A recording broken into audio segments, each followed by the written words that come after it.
η Έρικα και η Μαριαλένα. Έρικα. Εγώ είμαι υπέρ των φιλιών γιατί πιστεύω ότι σε ένα σχολείο που φοιτούν άτομα του ιδίου φίλου και δύο κορίτσια ασκείται λιγότερη σωματική βία από ό,τι σε ένα μικρό. Μαριαλένα, τι έχεις να μας πεις γι' αυτό? Εγώ είμαι υπέρ των μεικτών σχολείων διότι πιστεύω ότι ασκείται λιγότερη ψυχολογική βία και ότι οι εκφοβισμοί είναι περιορισμένοι. Πώς είναι αυτό, Μαρή μου? Α, μία που ανέφερε στα μαλλιά. Επίσης, στα φιλέων, τα κορίτσια αφιερώνουν λιγότερο χρόνο προετοιμασία στην εμφάνιση τους από ένα μικρό. Μαριαλένα. Είναι ανοιχτό το μικρόφωνο. Εντάξει. Εγώ όμως πιστεύω ότι δεν πρέπει να ξεχνάμε ότι τα μεικτά σχολεία είναι η μικρογραφία της κοινωνίας μας και ότι έτσι τα δύο φύλλα αρχίζουν και μαθαίνουν πώς να συνυπάρχουν αρμονικά. Ναι, όμως στα φιλέων υπάρχει περισσότερο σεβασμός μεταξύ των καθηγητών και των μαθητριών και οι μαθήτριες έχουν και περισσότερη οικειότητα μεταξύ τους. Ναι, όμως στα μεικτά σχολεία εισακούγονται οι απόψεις και των δύο φύλων. Ναι, όμως στα φιλέων κατά τη διάρκεια των μαθημάτων μέσα στη τάξη επικρατεί περισσότερη ησυχία. Ναι, όμως στα μεικτά σχολεία είναι η προσωποποίηση της ισότητας. Ναι, αλλά με σαλίσατε. Πού καταλήγουμε τελικά? Στα φιλέων. Στα μεικτά. Στα φιλέων. Στα μεικτά. Στα φιλέων. Στα μεικτά. Ως γνωστόν, αγαπητό κοινό, τα πάνελ δεν καταλήγουν πουθενά.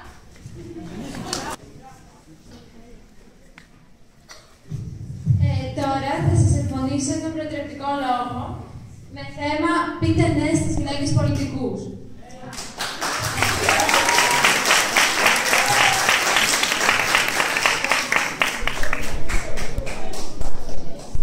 Αρχικά, λέμε ναι στην ενασχόληση των γυναικών με την πολιτική για να επιτευχθεί η αξιοποίηση του συνόλου της κοινωνικής εμπειρίας και του εργατικού δυναμικού. Ας μην ξεχνάμε ότι οι γυναίκες ξέρουν καλύτερα τα δικαιώματά τους και μπορούν να εργαστούν για την εξάλληψη των διαφυλετικών διακρίσεων. Κάποια μέρα άλλωστε θα πρέπει επιτέλους να επιτευχθεί η ίση εκπροσώπηση των φύλων στο Ελληνικό Κοινοβούλιο. Λέμε ναι στις γυναίκες πολιτικούς γιατί έχουν την ικανότητα να αγωνίζονται περισσότερο και σε πολλαπλά μέτωπα. Μην ξεχνάμε ότι ακόμα και στις μέρες μας πολεμούν τις προκαταλήψεις καθημερινά. Αντιπροσωπευτικό παράδειγμα είναι η πρόσφατη δήλωση πολιτικού, ο οποίος ζήτησε από υποψήφιων εκλογών να εμφανιστεί με μαγιό για να προωθήσει την υποψηφιότητά της. Αγαπητό κοινό, λέμε ναι στις γυναίκες πολιτικούς για μια αλλαγή. Θεωρώ μεγάλο μειονέκτημα για τη χώρα μας ότι ενώ ασιατικές χώρες είχαν γυναίκες πρωθυπουργούς 40 χρόνια πριν, η Ελλάδα δεν είχε ποτέ. Λέμε ναι στις γυναίκες πολιτικούς γιατί δεν τους χαρίζεται ποτέ τίποτα. Ό,τι έχουν πετύχει στη ζωή τους, το έχουν πετύχει πολεμώντας ενάντια στις προκαταλήψεις και κερδίζοντας το με το σπαθί τους. Άλλωστε, όλοι ξέρουμε ότι οι περισσότερες γυναίκες ξεκινούν συνήθως χαμηλότερο από τους άντρες και αποκτούν καλύτερη ακαδημαϊκή μόρφωση. Λέμε ναι στις γυναίκες πολιτικούς γιατί είναι διαφορετικές από τους άλλους. Έχει αποδειχθεί ότι οι ενήλικες ενθαρρύνουν κυρίως τα αγόρια να ασχοληθούν με την πολιτική, γιατί θεωρούν ότι η πολιτική είναι ένας απάνθρωπος χώρος όπου μόνο οι άντρες μπορούν να επιβιώσουν. Λέμε ναι στις γυναίκες πολιτικούς, γιατί καθώς έχουν και οι ίδιες υποστεί διακρίσεις, μπορούν να καταλάβουν καλύτερα τις άλλες μειονότητες, όπως τους ανθρώπους με διαφορετική θρησκεία, εθνικότητα, σεξουαλικό προσανατολισμό και άλλο. Λέμε ναι στις γυναίκες πολιτικούς, γιατί είναι φιλόδοξες σε μια εποχή που οι φιλόδοξες γυναίκες θεωρούνται αντιπαθητικές. Εδώ θα κάνω μια σύντομη αναφορά στο πείραμα Heidi Howard. Εκεί, δύο ομάδες φοιτητών επέλεξαν ως πιο συμπαθητικό έναν άγνωστο άντρα, παρόλο που είχε τα ίδια προσόντα και την ίδια θέση με μια γυναίκα. Ας θυμηθούμε και μια ρίση που λέει ότι η ερώτηση δεν είναι ποιος θα μου το επιτρέψει, αλλά ποιος θα με σταματήσει. Και όπως είπε και η Virginia Woolf, μάθετε τις γυναίκες να διαβάζουν. Από εκεί και πέρα, τίποτα δεν μπορεί να τις σταματήσει. Εποχή σύγχρονη. Βρισκόμαστε σε μια λαϊκή γειτονιά της Αθήνας. Όλο το έργο διαδραματίζεται μέσα σε μια αυλή με πολλά δωμάτια, στην αυλή των θαυμάτων. Γιάννη, ο παπάς θα κάνει στο αστροσκοπείο. Όλα του είναι. Ο ήλιος έντυνε. Δεν μου λες, μήπως άλλο και στο λαιμό. Γύρω να δω. Πάρα και το ψαλίδι και ό,τι λεγόμετο. Και ιδίως στο μικρόφωνο, παρακαλώ. Και ιδίως στο μικρόφωνο. Δεν μου λες, μήπως άφησα τίποτα τσουλούψι στο λαιμό. Γιατί το άκοψες μόνος σου? Αν είχα λεφτά θα πήγαινα στο κομμωτήριο, αλλά πού λεφτά. Μα εσύ την περασμένη εβδομάδα είχατε να μάξω. Είχαμε, βλέπεις, τώρα δεν έχουμε φράκα. Είστε τρελοί και δυο σας, να το ξέρεις. Εγώ φταίω. Του άντρα μου τα χέρια είναι τρίπια και δεν του στέλνει δεκάρα. Ναι, γιατί πας πίσω εσύ. Δεν είδα ποτέ. Άμα σε τραβάει για γλέντια να του πεις όχι? Γιατί να του πω όχι? Ναι, είμαστε να μην παραγωγή μια στάλα. Πρέπει να βάζετε κάτι στην άκρη. Ό,τι θέλετε. Αν είχαμε κάτι τακτικό, τότε ναι. Αυτό μια εβδομάδα δουλεύει και 2 κάθες. Είναι ανάγκη να τα τρώτε μαζεμένα και μετά μην έχετε τίποτα. Άμα κακό περνάσει 2 εβδομάδες, ύστερα πρέπει να σας κάτσει. Φυσικό είναι. Πάντως, Ελίδη, σου το σημάζεψα. Σε ευχαριστώ που μου θες να σου κόψω και τα δικά σου. Δεν μου χρειάζεται. Ραμόνα, θυμήσου τώρα τα παλιά. Ραμόνα, θυμήσου πάλι τα παλιά. Ραμόνα, θυμήσου πάλι τα παλιά. Ραμόνα, θυμήσου παλιά. Πήγε στην τράπεζα εχθές και στην ώρα θα νουτάσει στην αγγλία. Ξεπαραδιάστηκε πάλι τρελόπια. Και πώς θα πας στην πάρα, τι αυτά. Κάποιον θα βάλει στο χέρι ή θα σήκωσε πάλι τις εντάξεις όλου του χρόνου. Ώστε μας φεύγεις αύριο. Θα φύγω, να μην σας ενοχλώ. Έλα τώρα, μη σε παίρνει το παράδειγμα. Αφού μια έρημη γριά γυναίκα εγώ με το ένα πόδι στο λάκκο, σας ενοχλώ όλους εδώ μέσα. Φεύγω για να βρείτε την ησυχία σας. Καημένη και εσύ πια, όλοι εδώ μέσα ζούμε. Δεν έχει καμία παρεξήγηση. Μια παρεξήγηση καλή και άγια. Μα εσείς αιωνίως και τυπανίως μου κομπανάτε ότι σας ανακατεύω τα σκότια. Ναι ή όχι? Αν είπαμε την καμιά κουβέντα παραπάνω, πες πάλι το έχεις σκόπο. Εμείς στην Αγγλία αυτά δεν τα έχουμε. Φεύγω κι εγώ, πάω να κάτσω στη Πάρο ένα χρονάκι να ξανασάνω και εγώ και εσείς. Και αν δεν με ξαναδείτε, συγχωρέστε με και ο Θεός σας το συγχωράει. Έλα τώρα, άσε τις γράψεις, αφού το ξέρεις πώς σας αγαπάμε. Σαν ότι εγώ δεν σας αγαπώ. Μπορούμε να μην το ζήσουμε χωρίς εσένα. Και μήπως μπορώ εγώ? Έλα, κάτσε εδώ να παραπονιάρα. Δώσε μου σου ξεσκονίσω εγώ τη βαλίτσα σου. Άσε, μη λερώνεις τα χεράκια σου. Τι ξεσκόνεις τα μάτια μου. Θα σε ετοιμάσω να μην στα πράγματά σου. Εσύ κάτσε να ξεκουραστείς. Καλά, ας καπνίσω ένα τσιγαράκι. Όμως τα πράγματά μου θα τα βολέψω μοναχή μου. Μ' αρέσει να φτιάχνω ταξιδιάρικη βαλίτσα. Τρελαίνομαι. Πάρε και το μαξιλαράκι, να είσαι μαλακά. Δεν μου λες εσύ, πάλι την Πινελόπη μας παρασταίνεις. Ούτε δεν ξέρω αυτή την Πινελόπη που μου λες. Τότε τι το ράβεις και το ξυλώνεις αυτό το τραπεζομάτιλο 2 χρόνια τώρα. Με συγχωρεί η χάρη σου, ούτε χρόνος δεν είναι που το άρχισα. Και μήπως δεν θα έπρεπε να έχει τελειώσει. Έλατε. Δεν το κοιτάω συνέχεια, γι' αυτό. Την ώρα που περνάω η κακομοίρα. Εγώ στη θέση σου θα πήγαινα και να σε πιάνει να με δει κανένα μάτι, να πάρει τον αέρα μου. Ναι, πώς. Τι θα πει είναι πώς. Επειδή ο άντρας σου είναι θερμαστής, εσύ πρέπει να περνάς με το γέντημα. Και εγώ σου λέω πως αυτό το μορφόπεδο περνάει μια χαρά σου και όλοι μανεράζουνε. Τα ακούς. Μόνη μου, πού να πω, πού να πάω. Μα επειδή σε μοναχή σου πρέπει να μπεις. Μόνη τι σας νοιάζει εσάς. Μία φορά το γέντημα δεν είναι άντρος το πιπάτι σου. Γυναίκες είμαστε κι εμείς και ξέρουμε από μοναξιά. Τι ξέρετε δηλαδή, τι θέλετε να πείτε. Δεν χρειάζεται άλλη φιλοσοφία. Τώρα σε μάθαμε πια. Ξέρουμε τι θα πει άμα το ρίχνεις αλυσσασμένη στο γέντημα. Καλά, πάψτε τώρα. Σε πιάσε πάλι, σε πιάσε. Σοπάτε τέτοιες ακούνε και άντρες. Καλή ραμάτσα, κύριε Ορδάνη. Και δεν μου λες γυρανετό. Σκόνη που έχει αυτή η διάολο βαλίτσα. Εμείς στην Αγγλία δεν είχαμε καθόλου σκόνη. Και δεν μου λες. Πού ευκολύθηκες λεφτά για το ταξίδι. Σήκωσα 4 συντάξεις, δανείστηκα και κάτι λίγα, θα συμπληρώσω και τα νίκια. Ποια νίκια. Του δωματίου, ματάκια μου. Ποιο δωματίου. Αυτού εδώ να σε χαρώ, έχω και κανένα άλλο. Τι σου έλεγα. Δεν σου έλεγα ότι αυτή στο τέλος θα κάνει κεφαλιού της χωρίς να ρωτήσει κανένα. Ορίστε μας. Δεν θα κάνει. Θα κάνω και θα παρακάνω.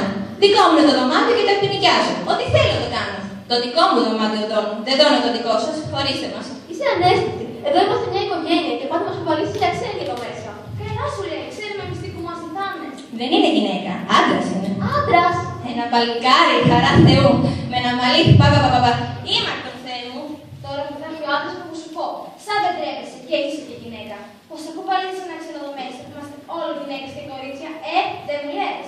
Άντρας δεν θα πατήσει εδώ μέσα. Ακούς. Αλλιώς θα φωνάξω την αστυνομία. Και τι δουλειά έχει η αστυνομία, καλέ. Κανένα θερίο θα βάλω στο δωμάτιο ή κανένα λαθρέμπορο να μοιάζει στην αστυνομία. Άντρα θα βάλω. Και αν τον εντρέπεσαι, μην του το δείχνεις. Και άμα τον καψώνεις πολύ, βγαίνει πιο συχνά. Άκουσε εκεί.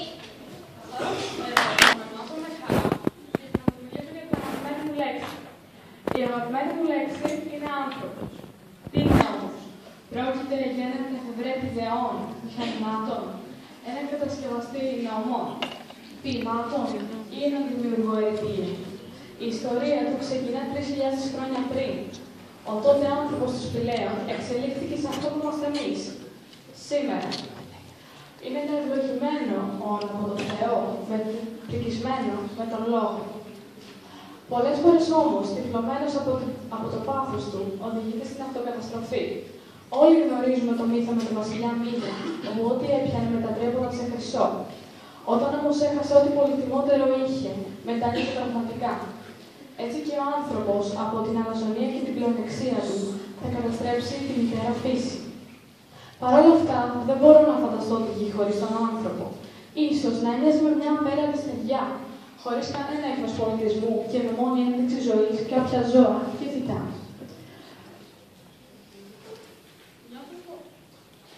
Νιώθω περηφάνεια και αισιοδοξία, βλέποντας τα όσα έχει καταφέρει ο άνθρωπος μέχρι τώρα. Στο μυαλό μου τον έχω συνδέσει με τη δημιουργία. Με την τεχνολογία και την τεχνογνωσία του έχει καταφέρει να εξελίξει τον κόσμο στο μέγιστο βαθμό. Όμως, την ίδια στιγμή, αισθάνομαι να με κατακλείσει το συναίσθημα της λύπης για την καταστροφή και την αλλίωση του φυσικού περιβάλλοντος, το οποίο όλο ένα και περισσότερο το εκμεταλλεύεται για προσωπικό του όφελος. Αν τώρα παρομοίαζα τον άνθρωπο με ένα σχήμα, θα έλεγα ότι είναι ένα τρίγωνο, στο οποίο τη βάση βρίσκεται η αρχή της μοναδικότητας και της ισότητας. Οι δύο πλευρές του απεικονίζουν τις δύο διαφορετικές κατηγορίες των ανθρώπων, όμως στέλνονται σε ένα κοινό σημείο. Από τη μία πλευρά τοποθετώ τους κακούς, αυτούς που αδιαφορούν για τη φύση, την καταστρέφουν αλόγιστα και δεν ενδιαφέρονται για τον συνάνθρωπό τους. Από την άλλη πλευρά, οι καλοί άνθρωποι, αυτοί που αγαπούν, σέβονται τη φύση και νοιάζονται για τον συνάνθρωπό τους. Το σημείο τομής είναι αυτό. Είναι η κοινή μοίρα όλων των ανθρώπων, η αναπόφευκτη μοίρα, ο θάνατος. Αν επέλεγα ένα υλικό για να το κατασκευάσω, αυτό θα ήταν το ατσάλι. Ένα αρκετά ανθεκτικό υλικό, που όπως και ο άνθρωπος έχει το προνόμιο της ανθεκτικότητας και της μοναδικότητας. Αν πάλι επέλεγα ένα χρώμα για να το βάψω, αυτό θα ήταν το γκρι, που περιέχει το άσπρο συμβολή στην απλότητα, αλλά και το μαύρο, ένα χρώμα που συνδέεται με τις καταστροφές που έχουν προκληθεί από τον άνθρωπο. Σίγουρα, ο άνθρωπος μπορεί να καταφέρει περισσότερα από όσο ο ίδιος φαντάζεται και νομίζει. Όμως είναι αδύνατο να αλλάξει τον κόσμο, απλώς δεν έχει βελτιώσει τον εαυτό του. Εξάλλου, είναι γνωστό ότι πλέον τίποτα δεν είναι ακατόρθωτο για την ανθρώπινη φύση. Με θέμα. Αν πέσεις στα γόνατα, η ζωή είναι βουνό. Αν σηκωθείς, την έχεις στα πόδια σου. Κατά τη γνώμη μου, αυτή η φράση πρέπει να αποτελέσει τρόπο ζωής και τρόπο σκέψης. Έχετε νιώσει ποτέ ότι από την απόλυτη ευτυχία βρίσκεστε ξαφνικά στην απόλυτη δυστυχία? Ότι η γη χάνεται κάτω από τα πόδια σας και τη βυθίζεστε σταθερά σε ένα κενό βαθύ και σκοτεινό. Σε ένα κενό από το οποίο δεν υπάρχει τρόπος να ξεφύγετε. Ότι δεν έχετε άλλη δύναμη να παλέψετε, άλλη ενέργεια για να διαθέσετε, άλλα δάκρυα για να χύσετε. Ότι δέχεστε πίεση από 1000 διαφορετικές κατευθύνσεις και ότι δεν αντέχετε άλλο. Οποιοςδήποτε κι αν είναι ο λόγος που σας έφερε σε αυτή τη θέση, δεν πρέπει να τα παρατήσετε. Ξέρετε, ο άνθρωπος διαθέτει δυνάμεις που ούτε καν γνωρίζει ότι έχει. Όταν λοιπόν αισθάνεστε μόνοι, απελπισμένοι και παρατημένοι από αυτό το αέναο τρενάκι που ονομάζουμε ζωή, ψάξτε μέσα σας και αξιοποιήστε τες. Όπως είπε και ο Οδυσσέας Ελίτης, την άνοιξη, αν τη βρεις, τη φτιάχνεις. Σκεφτείτε ότι μπορεί να χάσετε μία μάχη, αλλά όχι και τον πόλεμο. Όταν η ζωή σας δίνει 1000 λόγους για να πονάτε, δείξτε της ότι έχετε 1000 λόγους για να χαμογελάτε. Συνεχίστε να χαμογελάτε και κάποια στιγμή η ζωή θα κουραστεί να σας δοκιμάζει. Μην αντιμετωπίζετε αυτές τις δύσκολες και ατυχείς καταστάσεις σαν αξεπέραστα εμπόδια. Κανένα εμπόδιο δεν είναι αξεπέραστο. Αντιμετωπίστε τες σαν χρήσιμες εμπειρίες, σαν μαθήματα που στο μέλλον θα σας προστατεύσουν. Επειδή τα πράγματα θα είναι ευνοϊκά τώρα, δεν σημαίνει ότι δεν θα γίνουν και στο μέλλον. Να έχετε επιμονή και πίστη, να υπερασπίζετε τα δικαιώματά σας και να μην γίνεστε υποχείριο κανενός. Όλες τις πράξεις έχουν και συνέπειες. Να είστε έτοιμοι να τις δεχτείτε και να ζήσετε με αυτές. Μην μετανιώνετε για πράγματα που δεν μπορούν να αλλάξουν. Γίνετε καλύτεροι άνθρωποι. Αποδεχτείτε το παρόν και ατενίστε το μέλλον με αισιοδοξία. Να έχετε πίστη στον εαυτό σας. Να βασίζεστε στις δικές σας δυνάμεις και να στηρίζεστε στα πόδια σας. Μην αναζητάτε την τελειότητα, γιατί δεν υπάρχει. Αποδεχτείτε τον εαυτό σας και αγαπήστε τον όπως ακριβώς είναι. Να είστε αληθινοί και να μην φοβάστε να εκφράσετε τα αισθήματά σας. Είστε μοναδικοί και αξίζετε τα καλύτερα. Μην το ξεχνάτε ποτέ. Να έχετε υψηλές προσδοκίες, αλλά όχι υπερβολικές απαιτήσεις. Να βοηθάτε τους γύρω σας και να αποτελείτε έμπνευση για αυτούς. Να είστε αλτρουιστές και να μην δράτε βασιζόμενοι στον εγωισμό. και στο προσωπικό σας συμφέρον. Να θυμάστε πάντα ότι ο πόνος σας δίνει ένα λόγο για να μάχεστε. Να θέτετε στόχους και να παλεύετε με όλες σας τις δυνάμεις για να τους πετύχετε. Κάθε δευτερόλεπτο αποτελεί μία ευκαιρία για να αλλάξετε τη ζωή σας. Να ζείτε για το σήμερα και να μην μένετε προσκολλημένοι στο χθες. Να πάρετε τη ζωή σας στα χέρια σας. Ακολουθήστε τα όνειρά σας και πραγματοποιήστε τα. Ζήστε την κάθε στιγμή σαν να είναι τελευταία. Ο πόνος είναι ένα σημάδι ότι πρέπει να αλλάξουμε κάτι στη ζωή μας. Κάντε αυτή την αλλαγή, τολμήστε να πάρετε ρίσκα. Μία ευχή δεν αλλάζει τίποτα. Μία απόφαση αλλάζει τα πάντα. Το ξέρω ότι αν φτάσατε σε αυτό το σημείο, φτάσατε στο σημείο να πέσετε στα γόνατα, δεν είναι εύκολο να σηκωθείτε. Δεν θα σας κοροϊδέψω, ούτε θα σας μιλήσω για μια ουτοπία. Δεν θα σας παρουσιάσω κάποιο δρόμο στρωμένο με ροδοπέταλα. Ο δρόμος προς την ευτυχία είναι σκληρός. Και για να τον διαβεί κανείς, απαιτείται πολύ θάρρος και αυτοπεποίθηση.